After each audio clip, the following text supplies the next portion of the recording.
So I have some bochincha to share with you guys that I honestly can't think of a person that I could call right now that would enjoy it as much as you guys probably will. So I'm sitting here just scrolling on TikTok, looking at all my comments and likes, when in my likes, I see a name that looks extremely familiar. I mean, this girl has a very unique name. When I click on it, I confirm that it is in fact her, and she has liked a video that I posted back in 2021. For the sake of the story, let's call her Flower. Flower is my ex-husband's wife, and the fact that she liked the video from 2021 tells me that she probably saw it on my page for a while looking at things, so she may have like accidentally like double tapped the screen, because I can't imagine that she would like willingly or knowingly like a video of mine from like 2021. Now this is where the bochinche comes in. Her and I have had zero contact for the past like 8, maybe 9 years. My ex-husband and I have been divorced for 10 years. Towards the end of the marriage, I had every suspicion that he was cheating. All of the alarm bells were going off. I feel like us as females, or even men, we have that sixth sense when it comes to our partners cheating on us, but I was never able to prove it. Exactly 1 week after we got divorced, he ends up getting married. I actually found out through social media, which was obviously confirmation that he was in fact cheating the whole time, because who gets married a week after getting divorced? I decided to be the bigger person and to not allow it to like hinder me or like eat at me, so I just completely moved on from it. I was like, good riddance. She wanted a married man, she got her married man. Now all his problems are her problems. That's none of my business. The only thing that we had in common was the fact that we have 2 kids together. But from the very beginning, she made it extremely apparent that she hated my guts.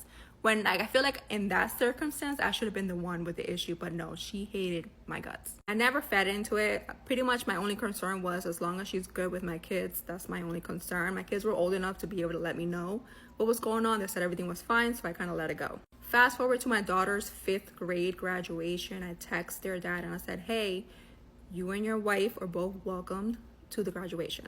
Never heard back from him. The day of, he shows up with his wife and his dad, which his dad has always been fine, so that wasn't an issue. I once again extend her grace, even though she didn't deserve any grace, but I was just kind of like, you know what? It doesn't even matter. I'm happy now. I've moved on. Like, who cares? Try to say hello to her. She completely ignores me. She's just like huffing and puffing, like she doesn't even want to be there. Mind you, my daughter's graduation was inside a very dark auditorium, and the whole time she wore like these really thick sunglasses. They then ended up leaving early because she was getting mad at the fact that my daughter won a bunch of awards and my family and I kept cheering, like being super happy. I guess that annoyed her, and they left early. Now fast forward to the reason as to why she probably hated my guts. The kids would go with them every other weekend. That was the schedule. On his weekend, I happened to get a phone call at like 6 o'clock at night from his phone. Now mind you, him and I never really communicated through the phone. He only would text.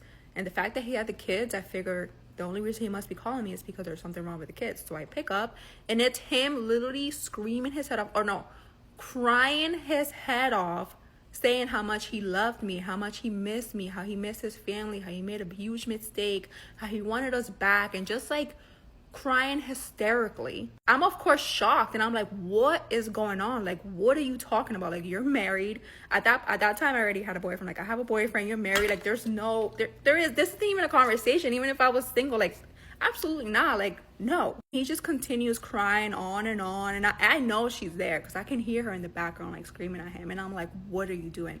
I'm like, the kids are over there. I'm like, I'm gonna go pick up the kids right now. I don't know what's going on with you, but something's wrong. He hangs up. I get in the car. I'm driving over there. I'm like, what is wrong with him? I'm like, he must be drunk. Like, he must be drunk. And mind you, he's an alcoholic. Once you're an alcoholic, you're an alcoholic for life. But he was in recovery. Like, he hadn't drank in a long time. I guess he must have relapsed. So I'm calling his phone over and over and over again. No one's answering. Finally, my daughter picks up, and I'm like, what is going on? Like, get ready. I'm picking you up. And my daughter at the time, she was probably around like 12. She never really been around like anybody drunk, so she didn't really understand what was going on. She just kept saying, dad's acting really weird, dad's acting weird. But I already knew, like, no, dude, he's drunk. So I'm like, just get ready, I'm picking you up. Then I hear like as if someone takes the phone from her, and then his wife comes on the phone, and she goes, who is this? And I'm like, bitch, you know who it is. And I'm like, you know. And then she goes, this is Flower. Let's call my ex-husband John. This is Flower, John's wife. And I'm like, okay, can you have them ready? I'm on my way. And I just like hung up on her. I get there, the kids come out, and apparently he's passed out in his room. I don't know where she was, but the kids just came out and we went home. The next day I call him and I'm like, what the heck was that about? Like, the kids cannot be around that. Like, what happened? It was like Crickets.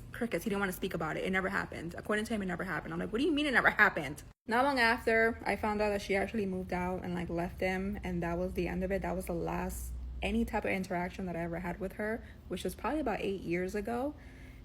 As far as I know, they're still legally married, but they haven't like been together in like 8 years because she lives somewhere, he lives, I don't know, whatever. The whole point of the story is when a person does you wrong, when a person knows that they did wrong, you continue to live rent-free in their head for eternity. I feel like that's their punishment. It continues to eat at them slowly, while the person that is actually the victim completely forgets that you even exist. Because I haven't thought about this girl in years. So yeah, that's my bochinche. And quick little tip, if you're gonna creep on someone, try not to use your actual page. That is creeping on someone 101. When were you born?